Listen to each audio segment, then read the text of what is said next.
Mesdames et messieurs, bonsoir et bienvenue sur Label Télévision. Vous regardez votre magazine bimensuel Le Talk, première édition sur votre antenne exclusivement sur Label Télévision et nulle part ailleurs. Ce soir, nous recevons un invité de marque. Il s'agit du directeur de publication du quotidien L'Union au Gabon.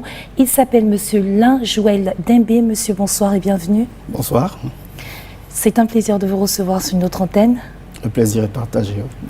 Nous allons parler des opérations de salubrité publique de ces gouvernements africains qui sont destinés à traquer tous les compatriotes qui détournent les derniers publics. Au Cameroun, cette opération est appelée l'opération Épervier. Au Tchad, par ailleurs, elle est appelée l'opération Cobra. Au Sénégal, c'est une opération qui est menée pour lutter contre l'enrichissement illicite, autant pour moi. Et au Gabon, puisque nous y sommes, cette opération est appelée l'opération Mamba. Avec moi, comme je vous l'ai dit tout à l'heure, nous avons le directeur de publication du quotidien L'Union qui a rédigé un article qui est paru dans ce quotidien le 11 janvier 2018 au sujet de l'opération Mamba. Mais avant de rentrer dans le vif du sujet, nous allons commencer par regarder les réactions des citoyens du Cameroun, du Gabon et du Sénégal au sujet de ces opérations menées par les 10 gouvernements. Et ensuite, nous reviendrons sur le plateau pour en débattre. Écoutez. C'est une bonne initiative. Mais ce qu'il faut ajouter à cela, il fallait donc, en arrêtant ces ministres, comme on le dit, il fallait aussi passer aux saisies de leurs biens, parce que leurs biens pouvaient être vendus et ramenés au trésor public. Et je crois que c'est une opération qui devrait pouvoir se poursuivre, qui devrait aller de l'avant et qui devrait être encouragée. Mais il est aussi important d'attirer un peu l'attention de certains services qui s'occupent de cela, à savoir le contrôle supérieur de l'État, à savoir la CONAC qui lutte contre la corruption, à savoir d'autres services encore qui sont à l'intérieur et même la DGRE qui essaie de faire un peu dans le renseignement économique. C'est une bonne chose. Et une mauvaise chose aussi. Une bonne chose parce que on attrape les voleurs de ces pays pour les mettre quelque part. Une mauvaise chose parce que les enfermer n'est pas une solution, mais il faut récupérer ce qu'ils ont volé. Le problème, c'est que l'opération Épervier est venue jeter le discrédit sur la lutte contre la corruption parce que pour qu'elle porte, il aurait fallu que l'opération soit, j'allais dire, juste, qu'il n'y ait pas de privilégiés. Mais nous remarquons que sur certaines affaires de corruption, vous avez certaines mises en cause qui sont jetées en prison et d'autres qui sont laissées en liberté. Bonjour monsieur, vous pouvez vous présenter s'il vous plaît? Bonjour, je m'appelle Boutraoré. D'accord, et vous? Je voulais parler à propos du enrichissement illicite. Le mandat du président Macky Sall avait été placé sous le signe de la lutte contre l'enrichissement illicite. 5 ans après, quel bilan en tirez-vous? Bon, enfin, en ce qui concerne la réduction des comptes, ce qui est évident, c'est que si on entend, si on écoute ce que le procureur avait dit la dernière fois, c'est qu'effectivement, la réduction des comptes suit son cours normal. Bien sûr, le temps de la justice n'est pas le temps de n'importe qui. On peut se dire qu'il y a un peu de retard ou bien ça traîne quelque part. Mais ce qui est évident, c'est que moi je suis persuadé que la justice va suivre son cours normalement. Est-ce qu'on peut s'attendre à la poursuite de cette même opération à la fin du mandat de Macky Sall? Absolument. C'est-à-dire, actuellement, ce qui serait ce qui pourrait arriver de mieux pour nous, c'est que Macky Sall ait un deuxième mandat. Parce que comme on dit, avec le deuxième mandat, il ne sera plus contraint de suivre de tel ou de tel. Enfin, il n'aura plus. Il aura les mains assez libres pour agir comme il veut. Vous savez, nous sommes au Sénégal. On ne peut pas faire ce qu'on veut. Il y a beaucoup de lobbies, il y a beaucoup de choses qui sont très contraignantes pour qui que ce soit, même pour le président de la République. Donc moi, je suis sûr que à la fin de ce mandat-là, il y aura des choses positives qui seront sur place. Mais une fois qu'il aura le deuxième mandat, je suis sûr que l'assainissement sera encore plus évident. Ça, j'en suis sûr. Vous voyez que même si après Macky Sall, un autre président vient, on peut continuer cette opération. C'est ça qui n'est pas évident. C'est pourquoi je souhaite qu'il ait un deuxième mandat. Parce que lui, au moins, ce qui est sûr qu'il a commencé quelque chose. Les autres n'ont pas osé le faire. Mais lui, il a commencé. Et je suis certain qu'il a l'intention de poursuivre et de continuer. Maintenant, avec ce deuxième mandat-là, je suis sûr qu'il aura jusqu'au bout. Ça, j'en suis certain. D'accord, monsieur, je vous remercie. Merci. Ah bon, moi, je pense que le bilan n'est pas si positif. Parce que depuis l'accession de Macky Sall, depuis son accession au pouvoir, donc, on a eu à assister à des procès d'enrichissement illicite, comme le cas de Karim Wade, Aïda Diong aussi. Donc, ce sont des procès qui se sont aboutis sans suite. Bon, sans suite, sérieusement. Parce que le procès de Karim Wade, on a dit que Karim Wade avait volé 300 milliards de francs CFA, mais après au finish, ils l'ont libéré à la fin.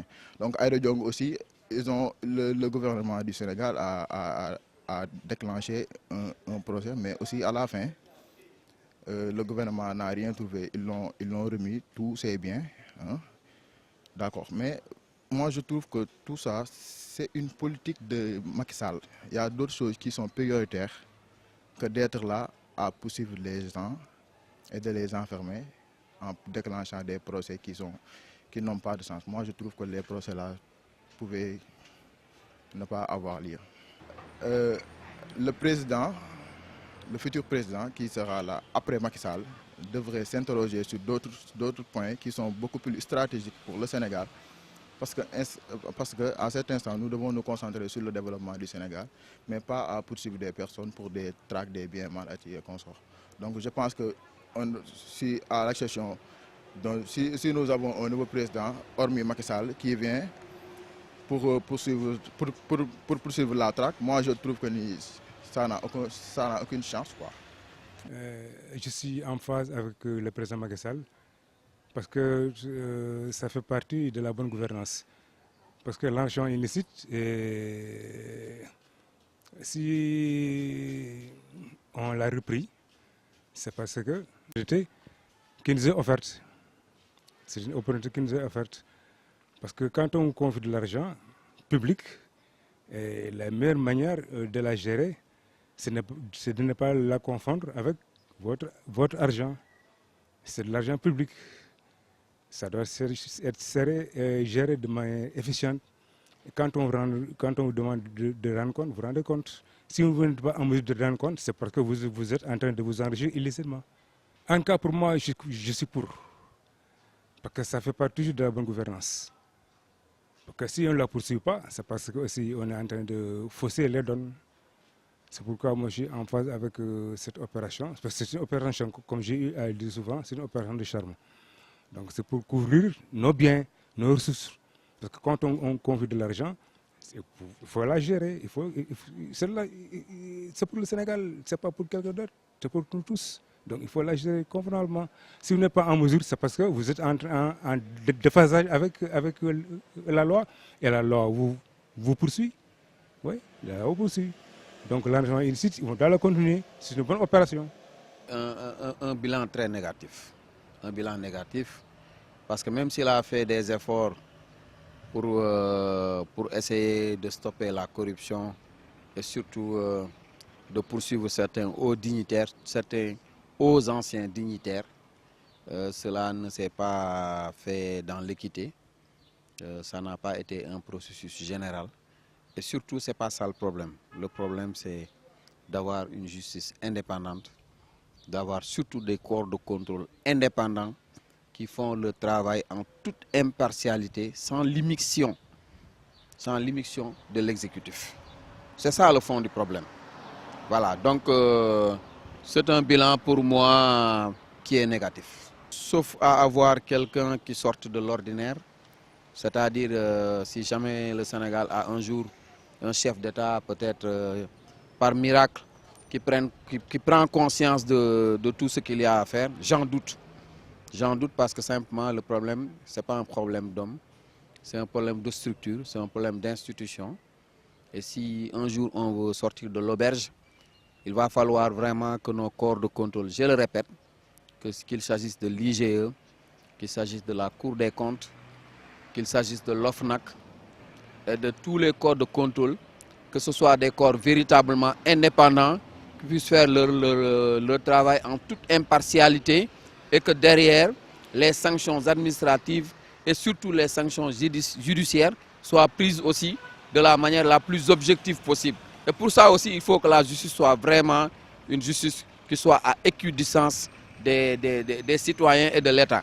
Voilà, qu'on soit dans un vrai état de droit. Mais moi, je pense que ça doit aller jusqu'au bout, en fait.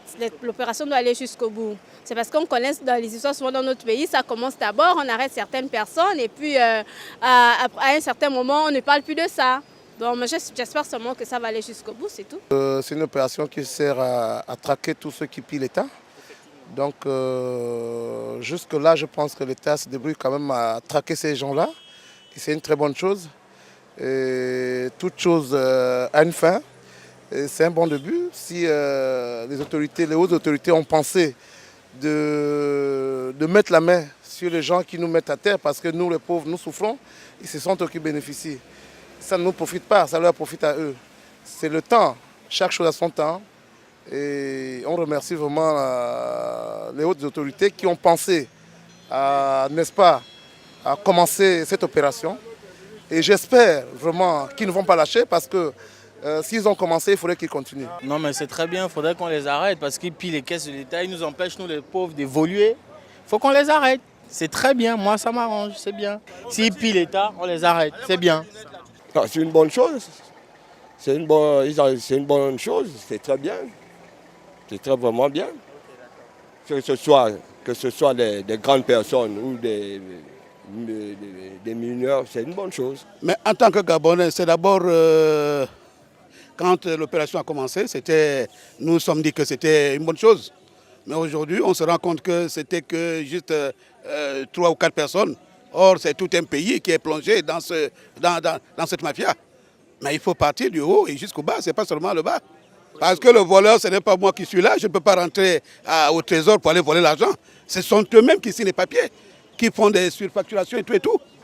Bon, je peux dire que ça me fait plaisir. Pourquoi? Parce qu'aujourd'hui, je crois que le Gabon prend déjà des bonnes décisions et c'est une bonne chose.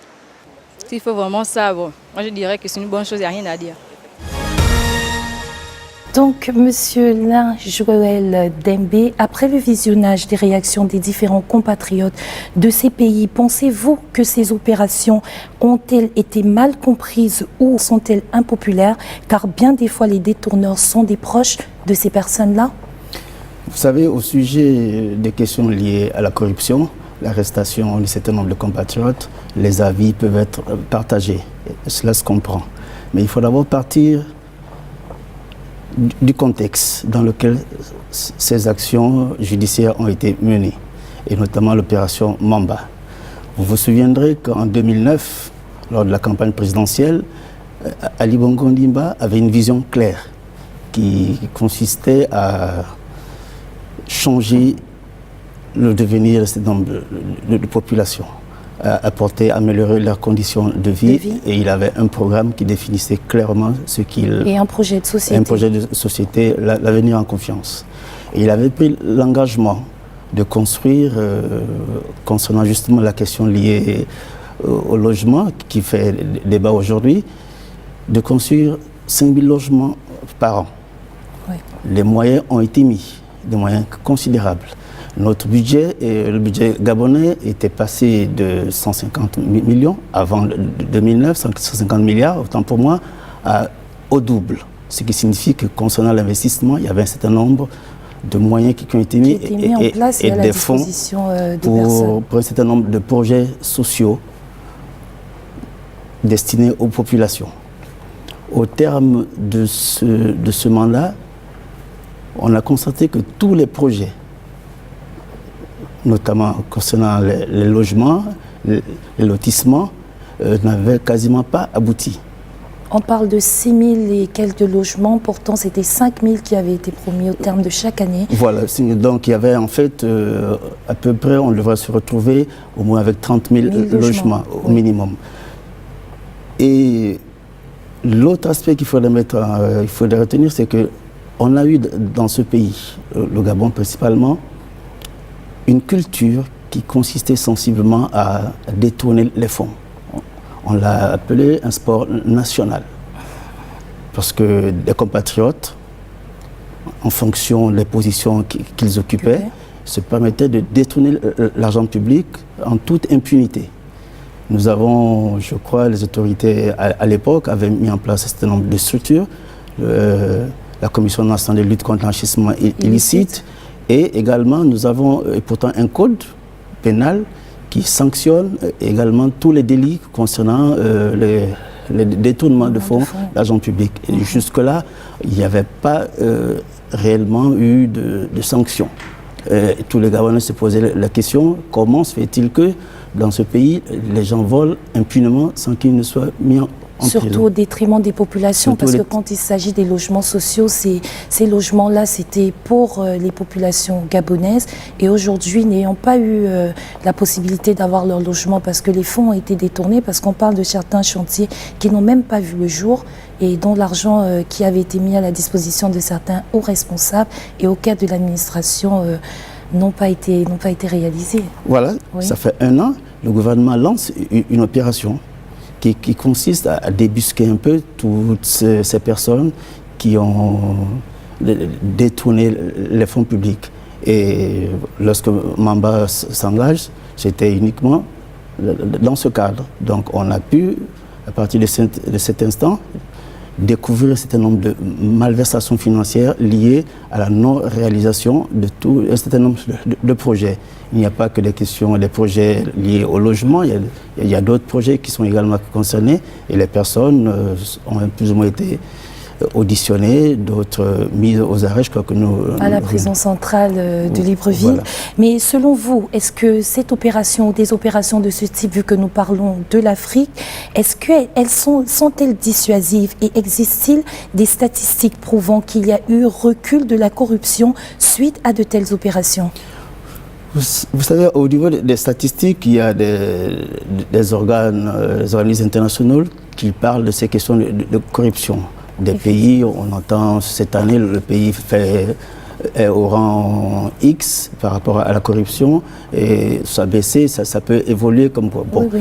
Dans notre pays, le Gabon, de manière concrète, après l'opération Mamba, les gens ont plus ou moins été freinés juste au début, mais on a senti qu'il y a eu comme un laisser-aller. Je ne présage pas de ce qui va être fait ou ce qui pourrait être fait, mais c'est ce que l'on a ressenti dans l'opinion, parce que voyant certaines personnes qui continuaient à mener grand train, on entendait parler d'un certain nombre de choses, de détournements, de malversations, donc toutes ces choses. Donc, est-ce que... Et surtout d'argent même caché dans des paradis fiscaux à l'extérieur.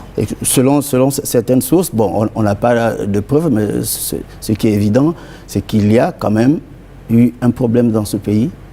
Des fonds ont été dégagés et on ne voit aucune réalisation concrète. Aucun investissement. Aucun investissement concret, notamment dans certains domaines. D'où un peu l'importance pour l'opération Mamba d'essayer de voir clair dans tout cela, parce que ça permet également de se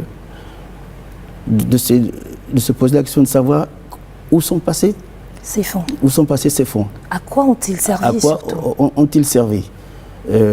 La question du logement qui aujourd'hui suscite beaucoup d'intérêt est liée au fait que le Gabon le débat a toujours été clair. Il y a eu un déficit en matière de logement. Oui. Un déficit énorme. D'où le fait que le chef de l'État a mis les projets sociaux en priorité, parce que c'est des projets qui bénéficient aux populations. Effectivement, parce que la demande étant forte, on a remarqué qu'au cours du mandat qui vient de s'achever, il y a eu plusieurs chantiers qui ont été lancés à travers le pays. Et au final, lorsqu'on regarde, pas grand il n'y a pas un résultat vraiment concret. Il n'y a pas de résultat. Vous parlez tout à l'heure de 6 000 logements, mais 6 000 logements, ce n'est rien par rapport à ceux qui... Aux 30 000 qui étaient attendus. Aux 30 000 qui étaient attendus au terme de 5-6 ans. Mais vu que nous parlons de personnes, selon certaines sources, surtout celles de l'opposition tant gabonaise que camerounaise ou sénégalaise, les opérations du type Mamba se transforment vite en règlement de compte politique ou en opération à tête chercheuse. Autrement dit, les détourneurs ne sont pas tous ciblés. Bon, maintenant, il faut qu'il y ait des choses, des précisions par rapport à tout ce qui se dit. C'est vrai que quand nous, on a l'habitude d'entendre un certain nombre de choses, l'opposition condamne, critique, à gauche, à droite, mais le constat qui est là, et nous l'avons tous fait, ce gouvernement a-t-il atteint ses objectifs? Tout le monde sait qu'il n'y en a pas. Les objectifs n'ont pas été atteints. L'autre question qu'on peut se poser, est-ce que réellement les personnes qui sont ciblées, qui sont citées, ont-elles été impliquées dans ces malversations? Je crois que là aussi les réponses sont. Il ne s'agit pas de débusquer un opposant, il ne s'agit pas de débusquer ou tel autre. Mais il s'agit de mettre aux arrêts les personnes impliquées directement dans ces malversations. Effectivement, c'est un peu été le cas pendant toute l'opération qui a été menée. Nous avons pu nous rendre compte nous-mêmes à travers les discussions, les enquêtes que nous avons menées auprès des personnes ressources et autres pour recueillir un peu certain nombre d'éléments. Et nous nous sommes rendus compte que dans cette opération Mamba, il y a eu beaucoup plus de révélations faites au fil des enquêtes. Oui. Donc des interrogatoires qui ont été menés, et c'est là où au fil du temps on découvre que X a été mêlé parce qu'il a été cité par Y, oui. Et la personne l'a appelé également. Ça a été comme une chaîne. Une chaîne de révélation, ce qui fait qu'après on s'est retrouvé avec un dossier que l'on n'imaginait pas aussi immense et aussi explosif, parce que personne ne pouvait imaginer aller fouiller un peu dans ce qui s'est passé. Et on parle de plusieurs centaines de milliards. On parle de plusieurs centaines de milliards, mais aujourd'hui... Cela ne peut pas passer inaperçu. Ça ne peut pas passer inaperçu parce que les Gabonais se rendent compte, quand ils circulent, quand ils cherchent les logements, un peu partout, ils se rendent compte qu'il y a des chantiers inachevés. À Libreville, à Coq, à Port-Gentil. Alors qu'on sait réellement qu'il y a eu des investissements énormes qui ont été dégagés. Tant par l'État que par des prêts. Et effectivement, tout cela. D'accord. Et pour poursuivre, je voudrais vous demander quelle différence l'opération Mamba fait-elle entre les erreurs de gestion et les détournements de fonds publics proprement dit? Bon, les erreurs de gestion, détournement de fonds publics, il y a un paradoxe parce qu'une erreur de gestion peut être différente d'un détournement de fonds publics. Donc, pour toutes ces questions liées à Mamba, on parle beaucoup plus de détournement, malversation. Les erreurs de gestion sont plutôt liées à des aspects administratifs et autres et comptables, sans que les personnes aient récupéré cet argent. Mais là, nous sommes dans un cadre proprement parlé de lutte anti-corruption. Déboucher un certain nombre de personnes qui sont à l'origine de pratiques déviantes dans la gestion des deniers publics. Parce que c'est cela d'abord le plus important. Doit-on condamner ou pas? La question n'est pas là, c'est d'abord de pouvoir aller au terme d'un processus, parce que tout cela va de la lutte contre la corruption et l'enrichissement illicite et mettre fin à l'impunité. Cette impunité qui fait en sorte que beaucoup de compatriotes se sont permis d'utiliser l'argent du contribuable pour un enrichissement personnel et pour des projets personnels. Pour les projets personnels, alors que le gros de la population aujourd'hui attend des pouvoirs publics qu'ils puissent aller à l'école, qu'ils puissent se faire soigner, qu'ils puissent avoir un logement, qu'ils puissent avoir accès à l'eau et l'électricité. Donc tout cela, c'est de l'argent public qui est mis à disposition de ces personnes. Donc ces personnes ont le devoir de pouvoir aller au terme des projets, parce que l'on soit aujourd'hui opposant, demain gouvernant, l'important, l'accès au pouvoir, on est là pour servir les populations. Quand ce n'est pas le cas, il faudrait bien que les gens qui sont chargés de le faire puissent rendre des comptes. Et nous, notre travail n'est pas de juger. Notre travail est simplement de poser un problème et de révéler à l'opinion ce qui est fait, ce qui n'a pas été fait. Maintenant, c'est à la justice de pouvoir décider par ailleurs de ce qui pourrait être fait. Avec votre permission, avant de poursuivre ce débat, nous avons la réaction de juristes au Sénégal grâce à notre équipe qui est installée au Sénégal, menée par M. Babacar Touré. Ils ont pu avoir en interview exclusive 2 avocats et juristes bien qualifiés en la matière pour nous accompagner lors de cette émission. Donc nous allons écouter d'abord ces entretiens et ensuite nous reviendrons pour la suite de votre émission. À tout de suite. En tout cas, pour le Sénégal, c'est la catastrophe. Il est clair que l'objectif visé était politique. Politiquement, je ne pense pas qu'ils aient tiré un avantage de cela.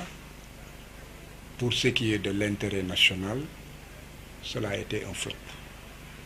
Je crois qu'on dise, il y a un débat ces jours-ci, au cœur duquel on parle de recouvrement. En tout cas, moi, mon client, c'est Karim Wade. Et à ce jour, j'affirme que je ne suis au courant d'aucun recouvrement fait par l'État du Sénégal.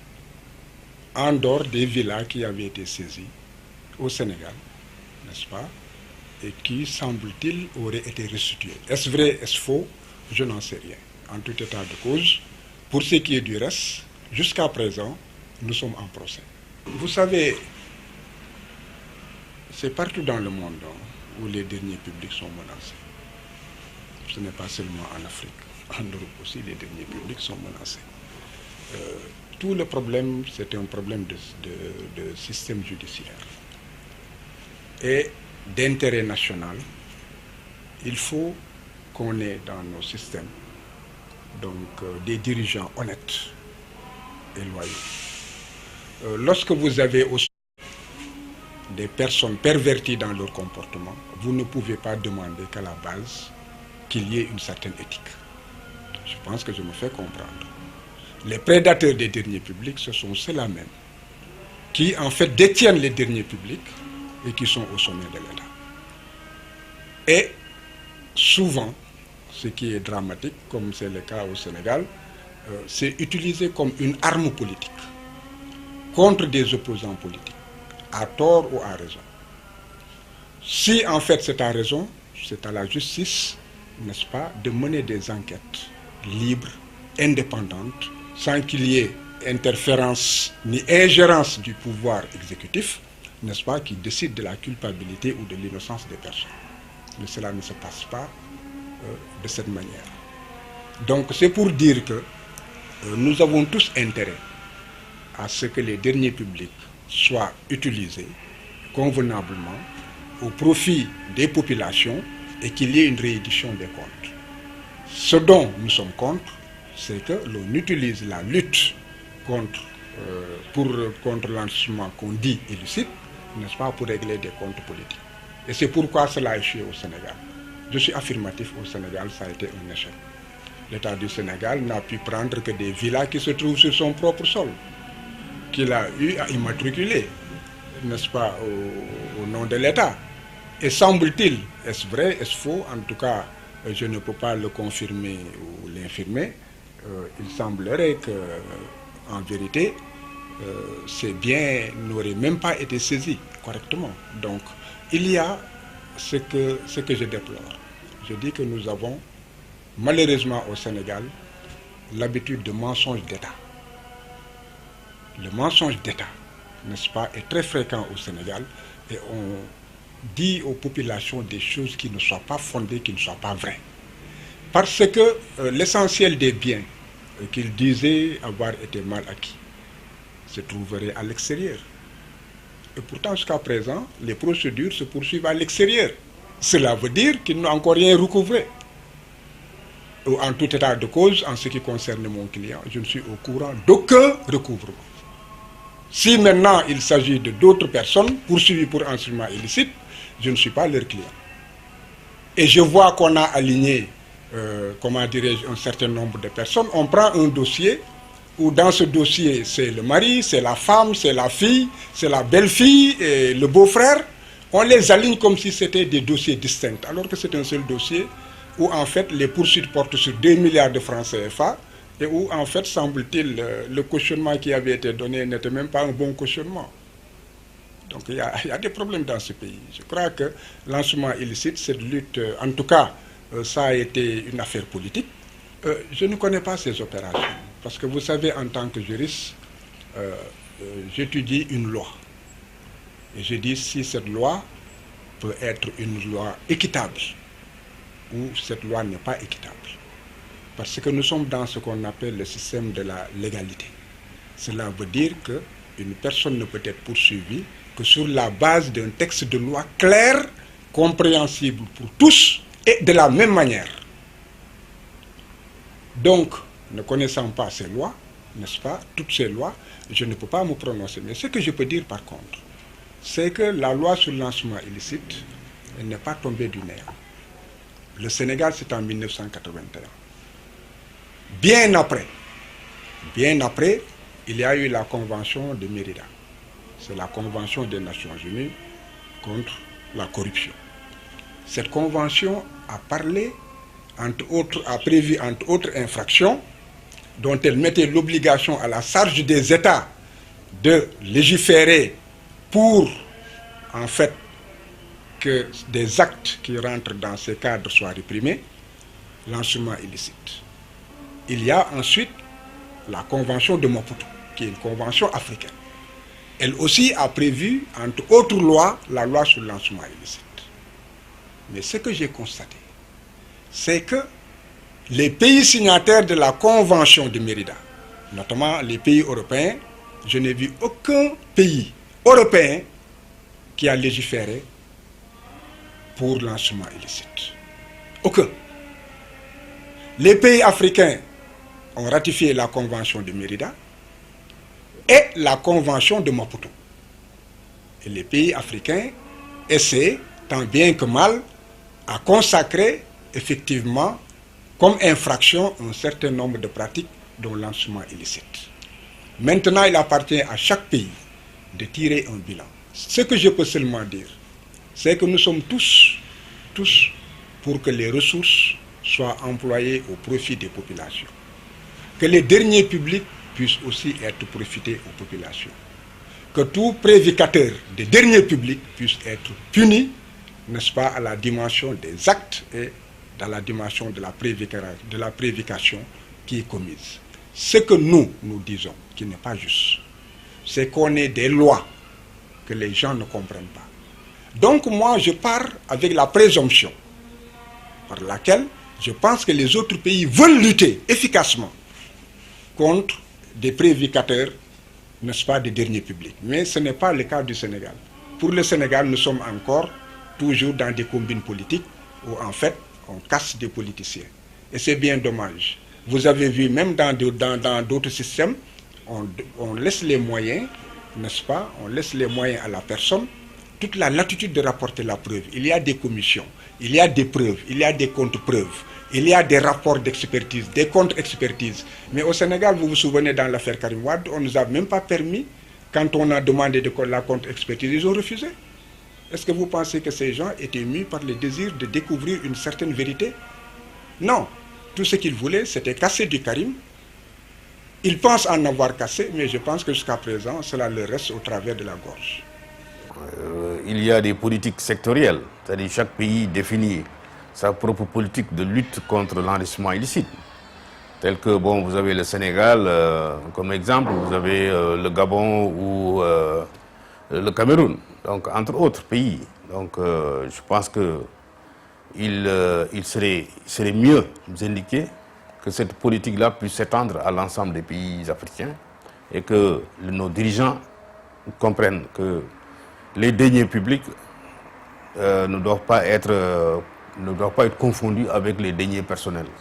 Et que, bon, ce qu'il faut faire, c'est de préserver les deniers publics et les injecter dans l'économie pour le développement des populations africaines. Mais bon, en fait, maintenant, il s'agit simplement de mettre en place une politique tendant à préserver ces deniers publics-là. Vous savez, depuis l'indépendance, les dirigeants africains ont toujours dilapidé les deniers publics. Celui qui vient au pouvoir, son premier réflexe, c'est de chercher à s'enrichir d'abord et à enrichir sa famille, son entourage. Donc vous avez vu le cas de la Guinée équatoriale actuellement, le cas du Congo-Brazzaville, des dossiers qui sont pendants devant les juridictions françaises. Donc en fait, maintenant que les gens prennent conscience de ce que, on ne peut pas impunément utiliser les deniers publics à des fins personnelles, je pense que c'est une très bonne politique de mener une lutte acharnée contre la corruption d'abord, contre l'enrichissement illicite, et qu'on comprenne que l'argent public appartient au peuple et doit être injecté pour le bien-être des populations. De retour sur le plateau de votre émission sur Label Télévision. Mesdames et messieurs, vous regardez le Talk, un débat sans concession et sans tabou. Nous sommes avec un invité. Je vous rappelle qu'il s'agit de monsieur Lin-Joël Dembé, directeur de publication du quotidien L'Union au Gabon. Monsieur Joël Lin-Dembé, je reviens tout de suite avec une question. Y a-t-il des dispositions ou mesures préventives à l'instar de la déclaration des biens pour les personnes nommées à des postes de responsabilité qui induisent à l'enrichissement illicite? Bon, au Gabon, comme certainement dans d'autres pays, les dispositions en la matière sont claires.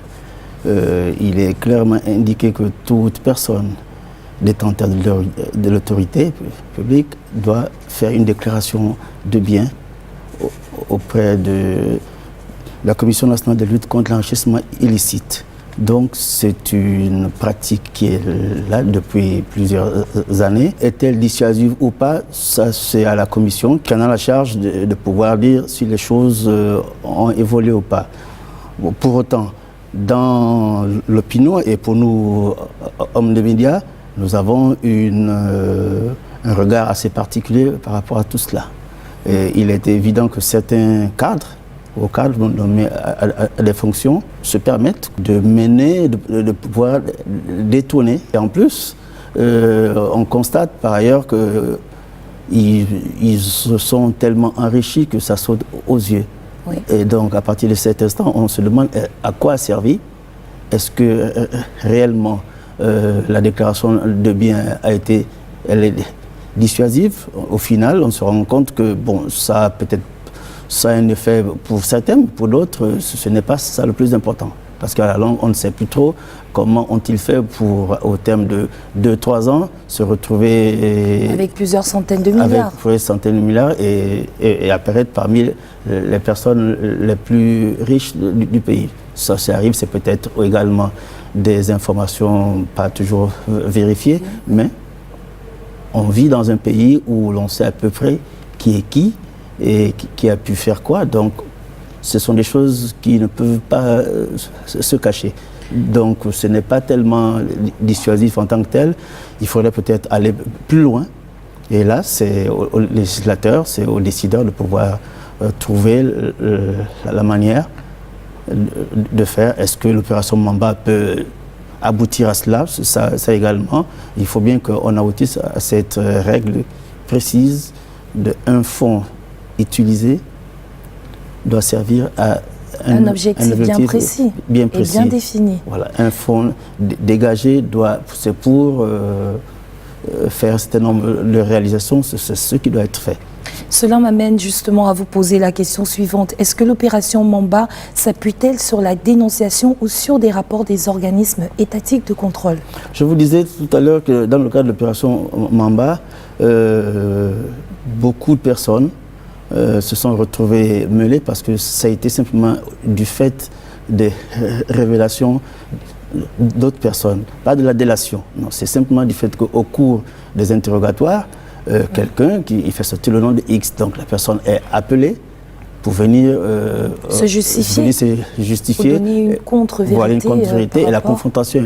Et au fil du temps, et avec également des dossiers bien fouillés, des enquêtes menées sur le terrain, on s'est rendu compte effectivement qu'il y a eu ce qu'on appelle une association de malfaiteurs qui s'est constituée pour tel ou tel projet, autour de tel ou tel projet.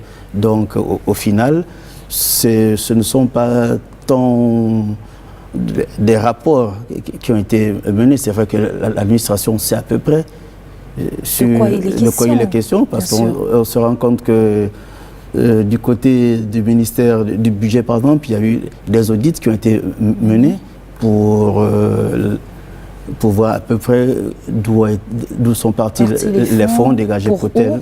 Donc tout cela a permis également, certainement, aux enquêteurs de se retrouver avec un dossier dans lequel on pouvait effectivement suivre la trajectoire qu'a pris un certain nombre de financements publics.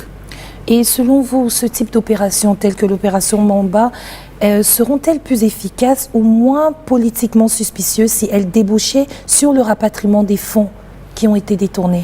Bon, je crois que pour un État, la meilleure chose qu'il puisse avoir, c'est que tous les fonds dégagés soient rapatriés. Soient restitués, bien sûr. Soient restitués. Mais vous savez... Afin peut-être d'être réinvestis dans ce pourquoi ils avaient été décaissés. Voilà, effectivement, parce que certaines, vous savez comment la durée que prend souvent un certain nombre de procédures, rapatrier les sous, il faut d'abord pouvoir savoir où ils sont, il faut avoir une traçabilité exacte pour pouvoir les ramener. Mais par contre, ceux qui sont sur place encore, et qui, pour certains, ont été cités autres. Je crois qu'il y a eu quand même déjà, selon un certain nombre d'informations que nous avons, certains ont restitué une partie ou tous, ça c'est encore une autre, ça c'est encore à vérifier, mais seulement il y a eu quand même des personnes qui ont franchi le pas pour être à l'abri de toutes les possibles qui s'en suivront. Toute forme de punition. Toute forme de punition, parce que c'est un peu ça la loi en matière de détournement de fonds. Vous vous restituez, vous êtes plus ou moins pas totalement dédouané, mais pas plus totalement ou moins allégé. Vous êtes allégé parce qu'après, il y a des procédures du côté de la Cour des comptes, on vous met en débet, ça signifie que on vous demande de rembourser pendant un certain nombre d'années. Ça, c'est une procédure qui est... Oui, justement, vous m'amenez à vous poser la question suivante. Par exemple, au Cameroun, une réduction de peine est envisageable pour les personnes qui restituent le fonds. Est-il le cas des personnes coupables qui s'engagent à rembourser les fonds distraits au Gabon? Bon, je sais pas Est-ce qu'il y a une possibilité ou une éventualité de réduction de peine? Bon, il faut d'abord qu'il y ait réellement d'abord un procès, que la personne soit condamnée avant de peut-être prétendre à une réduction de peine. Mais il me semblerait que dans le cadre de détournement de fonds, ce processus, cette possibilité n'existe pas de réduction de peine au terme. Ça, il me semblerait. Ça, c'est encore les juristes qui pourront le confirmer, mais c'est un peu cela. Donc, il est souvent amené, pour certains, d'anticiper, de rembourser avant que le procès n'intervienne. Voilà. Parce qu'une fois que le procès est devenu maintenant la réduction de peine, on n'en a pas encore connu. Est-ce que la loi peut évoluer à terme? On ne sait pas trop, mais tout cela, pour le moment, devrait être laissé d'abord à la justice et après, on verra par la suite. Donc c'est un peu le sens de tout ce que l'on peut faire en matière de lutte contre la corruption. Et l'opération Mamba, qui est au-delà de tout ce qu'on peut dire, c'est une opération qui a tout son intérêt aujourd'hui parce qu'elle permet au moins de pouvoir interpeller certains nombre de compagnies. Et attirer l'attention de tous ceux qui pensent pouvoir s'en aller avec ce genre de faits, s'en sortir plus ou moins après avoir détourné des fonds, au moins ça les interpelle et c'est comme une sonnette d'alarme qui crée un peu plus ou moins, qui conscientise certaines personnes, certains hauts cadres de l'administration sur le fait de ne pas devoir détourner des fonds. Mais là, vous m'amenez à vous poser une autre question. Certaines personnes pensent que c'est un peu trop tard peut-être, l'opération Mamba, qu'elle aurait dû être instaurée il y a de cela quand même plusieurs années. Oui, c'est ce que tout le monde, beaucoup... Mais vaut mieux tard que jamais, pense disons. Dans l'opinion, c'est vrai qu'elle aurait dû se faire plutôt bon.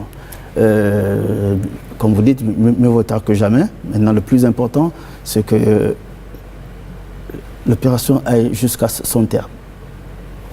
Au moins, ce sera un élément.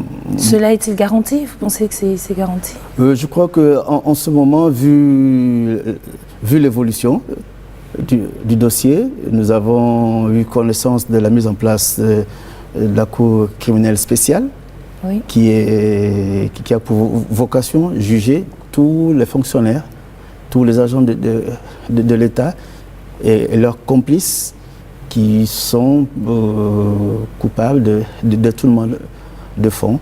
Et même, vous allez même être surprise parce que dans le code pénal, il est clairement indiqué qu'à partir de 250 000 francs détournés, vous êtes passible de cette cour.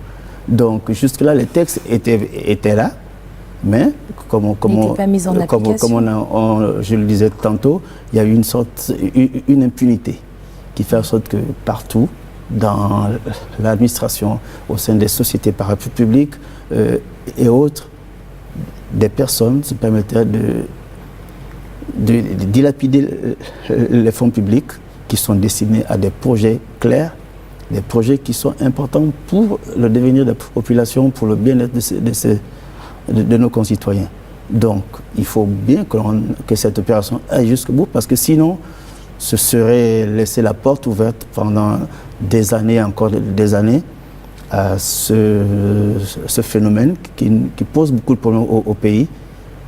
Parce que le pays, si on passe tout le temps à détourner les fonds, je crois qu'il n'y aura pas d'évolution. Les gens seront toujours dans une position, une précarité qui est telle que, bon, on se demande à quel moment les choses vont changer. Et je crois que là, elle tombe à point nommé. Il fallait qu'elle soit là.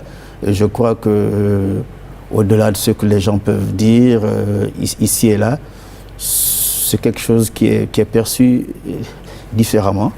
Et maintenant, c'est de pouvoir faire en sorte que tous ceux qui sont, sans faire de distinction, parce qu'aujourd'hui, les gens également, et ils disent, et c'est à raison, de constater que certains sont pris et d'autres non. Et donc là, c'est à la justice de faire son travail, faire en sorte que tous ceux qui sont impliqués passent devant les tribunaux et viennent répondre de leurs actes. Exact. Il y a quelques jours, exactement le 11 janvier 2018, un article est paru dans le quotidien de l'Union, dont vous êtes le directeur de publication, sur l'opération Mamba et tout ce qui en découle. Qu'est-ce que vous pouvez nous dire par rapport à tout ce dossier qui a été bien calé dans le journal, un quotidien qui est censé être, et selon l'opinion, qui est un quotidien pro-gouvernemental, après l'apparition de cet article qui a quand même suscité beaucoup d'engouement dans l'opinion publique? Que pouvez-vous nous dire? Nous sommes engagés dans ce sujet parce que nous suivons l'opération Mamba depuis le lancement. Oui. Donc nous avons un certain nombre de contacts qui nous permettent d'avoir les éléments, parce que je ne peux pas dévoiler les choses qui sont bien les miennes. sûr, ça fait partie de l'éthique et de la déontologie. Donc nous suivons pas à pas l'évolution. Oui. Et vous vous souviendrez que nous étions, depuis l'année dernière, nous avons commencé à annoncer un certain nombre d'arrestations. Donc nous avons une connaissance assez claire de l'évolution de toutes ces affaires. Donc pour nous, un an après le début de l'opération, parce que l'opération a commencé en décembre dernier, et nous sommes en janvier, c'était pour nous l'occasion de faire le point sur cette opération et quel était le niveau d'avancement des enquêtes menées.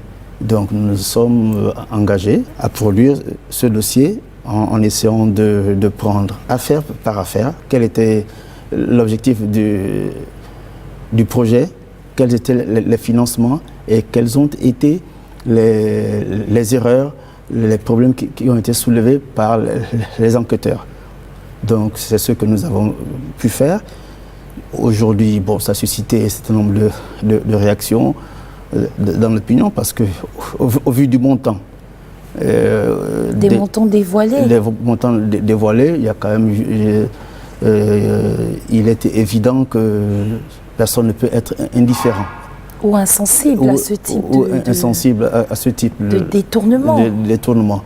Maintenant, est-ce que au final ce seront des actes de détournement prouvés ou pas? Ça ne nous engage pas, mais pour nous c'était déjà de dire au niveau de l'enquête, voici ce qu'il ressort.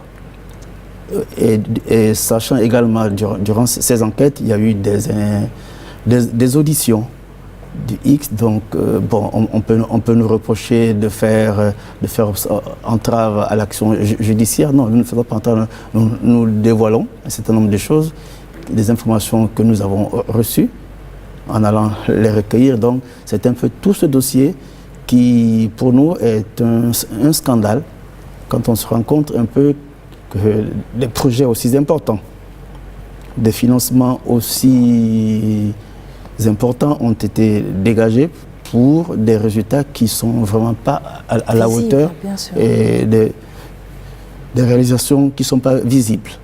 Donc c'est un peu ça pour nous, à l'Union, pourquoi nous avons consacré des pages à ce sujet et nous allons encore continuer parce que le dossier... C'est pas la fin de l'histoire. Non, c'est pas la fin de l'histoire, le dossier n'est pas encore bouclé. Il y a d'autres affaires qui sont en cours et nous l'avons bien précisé dans certaines parce qu'on découvrait également qu'il y a des dossiers, des affaires qui ne sont pas encore connues parce que l'enquête n'est pas encore arrivée à son terme. Donc d'ici la fin, d'ici l'ouverture des procès, parce que ça va être certainement des longs procès, bien sûr, qui vont s'étaler sur plusieurs mois, plusieurs semaines, nous aurons certainement à revenir sur cette évolution. Mais que les gens ne s'y méprennent pas. L'Union n'est pas là pour ne pas faire étaler un certain nombre de choses. L'Union est un organe qui n'est ni un organe d'opposition, ni un organe de la majorité. Ni un organe, comme on dit, un journal gouvernemental. L'Union est une structure d'une société privée.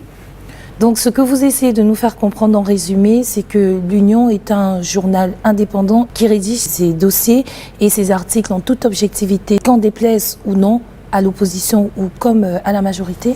Oui, concernant l'affaire, l'opération Mamba et surtout ces détournements de fonds, nous n'avons pas de position particulière vis-à-vis de X ou Y. C'est une opération qui est menée par un gouvernement. La justice en est saisie. Nous ne faisons que restituer les faits. De restituer. Ce qui est votre travail de journaliste. Et essayer d'expliquer, aller plus loin, nous poser des questions sur les agissements des uns et des autres, sur les lacunes observées dans tel ou tel projet. Ce n'est que ça.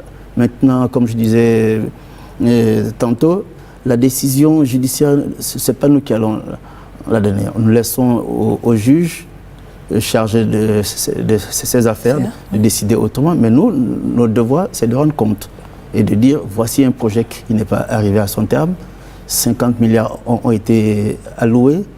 Qu'est-ce qu'on a fait de ces 50 milliards? Où sont partis les 50 milliards? Comment se fait-il qu'on en soit là? Donc ce sont des questions que nous nous posons et comme tout journaliste, on ne peut pas nous le reprocher. Donc à ce niveau, nous n'avons pas de parti pris, ni d'explication à donner à tel parti ou tel autre. Je crois qu'au Gabon, la liberté de la presse, elle est là. Maintenant, c'est à chacun, ceux qui se sentent floués, ceux qui se sentent indexés, de pouvoir saisir. Ils ont le droit de faire un droit de réponse, ils ont le droit de nous traîner devant les tribunaux. Et là encore, il faudrait qu'ils aient des arguments, parce que nous ne faisons que... Nous sommes le relais d'un certain nombre d'informations que nous essayons de vérifier, nous essayons de voir... De traiter avec d'autres sources, de confronter. Exactement, c'est tout ce que nous faisons. Maintenant, chacun a sa position sur ce dossier. Certains estiment que non, pourquoi X est cité et pourquoi pas Y, ça ce n'est pas le travail de la presse. Donc pour nous, ce n'est que ça. Mais nous ne sommes pas les juges, et encore moins les procureurs. Avant la fin de cette émission, si vous me permettez, je voudrais vous demander, vous avez un mot à l'endroit des populations ou alors même des autorités qui sont en charge d'assurer le bon fonctionnement et le bon déroulement de l'opération Mamba au Gabon? Là, la seule chose que moi je parle en tant qu'homme de médias, hein, la seule chose qui serait importante, c'est que la justice fasse son travail en toute liberté. Oui. C'est ça le plus important. Pas d'entrave, pas d'action, pas d'interférence politique et autres. Il faut qu'elle rende le droit, qu'elle dise le droit, et telle sorte que, au final, si les personnes sont reconnues non coupables, elles soient libérées. C'est celles qui seront reconnues coupables, soient mises en prison. Ce n'est que ça le plus important. Et il faudrait qu'on en arrive là, parce que c'est une opération qui arrive, elle est salutaire, oui, mais elle ne pourra l'être fondamentalement que si l'opinion se rend compte, si les populations se rendent compte l'importance de cette démarche. De l'importance de cette démarche, elle sera fondée uniquement sur l'aboutissement et sur le droit qui sera rendu. Il ne s'agit pas de condamner X ou Y, mais il s'agit simplement de faire la part des choses. La sanction devant être proportionnelle à l'acte posé, et les textes juridiques sont là. Donc pour nous, c'est un peu ce que nous souhaitons, parce que nous ne sommes pas à la place des politiques, nous ne pouvons pas nous mettre à la place des politiques, mais en tant que citoyens, en tant qu'hommes des médias, c'est tout ce que nous souhaitons, parce que si on est dans un état de droit, si on veut que les choses avancent dans ce pays, il faudrait bien qu'on en arrive là. Ça, c'est la position qui est la mienne, et puis elle peut ne pas être partagée, mais Vous donnez votre point de vue. Voilà, je la maintiens. Nous vous rappelons, chers téléspectateurs, que nous étions avec M. Lin-Joël Dembé, directeur de publication du quotidien L'Union au Gabon. Nous vous remercions d'avoir été notre invité ce soir. Merci. Mesdames et messieurs, nous vous remercions d'avoir été connectés sur la Belle Télévision ce soir pour regarder votre émission de débat, le Talk, un débat et une discussion avec un invité sans concession et sans tabou. Nous vous retrouvons très prochainement. Restez connectés sur la Belle Télévision, votre chaîne panafricaine pour la suite des programmes. Bonne soirée et à très bientôt.